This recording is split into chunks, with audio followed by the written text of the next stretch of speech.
बिहार का नौजवान पढ़ रहा है, मेहनत कर रहा है, लेकिन उसे उसका हिस्सा नहीं मिल रहा।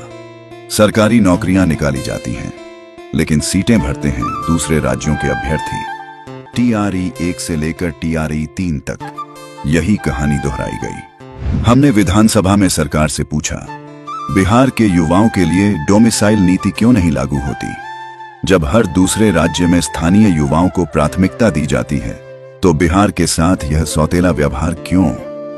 मैं प्रस्ताव करता हूं कि यह सभा राज्य सरकार से अभिस्ताव करती है कि वह बिहार के युवाओं के लिए नौकरियों में अवसरों को सुरक्षित रखने हेतु झारखंड, पश्चिम बंगाल, उड़ीसा, उत्तर प्रदेश, मध्य प्रदेश, हरियाणा, हिमाचल प्रदेश, महाराष्ट्र, तमिलनाडु जैसे राज्यों की तर्ज पर बिहार की सरकारी नौकरियों में स्थानीय निवासियों के लिए आरक्षण नीति अर्थात डोमिसाइल नीति को लागू करे।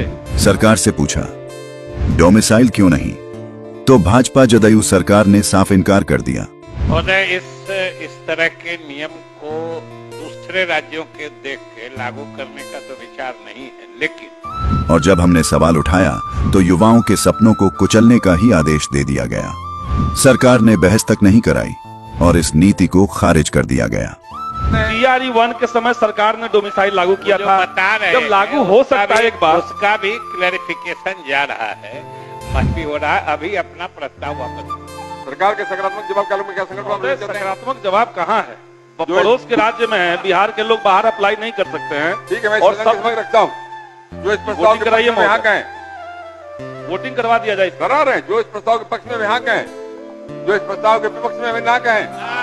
मैं समझता हूँ विपक्ष मोहम्मद है, विपक्ष मोहम्मद है, प्रस्ताव अस्वीकृत हुआ। आज पटना की सड़कों पर छात्र उतर चुके हैं, नारे लग रहे हैं, लाठी खाए बिहारी, नौकरी ले बाहरी। ये गुस्सा सिर्फ बहाली का नहीं है, ये भरोसे के टूटने का गुस्सा है। हम बार बार पूछते रहे, जवाब नहीं मिला। आज छात्र सड़क पर हैं, सरकार फिर भी खामोश है। हम सरकार से दो टूक कहना चाहते हैं। टीआरई 4 की परीक्षा में स्थानीय युवाओं का हक सुनिश्चित किया जाए, डोमिसाइल नीति को लागू किया जाए। बिहार के युवाओं का भविष्य यूं ही दरकिनार नहीं किया जा सकता। अब वक्त आ गया है। जो सरकार युवाओं की नहीं सुनती, उसे युवाओं की ताकत से बदला जाएगा। अब सड़कों से सवाल उठेंगे और चुनावों में जवाब दिया जाएगा।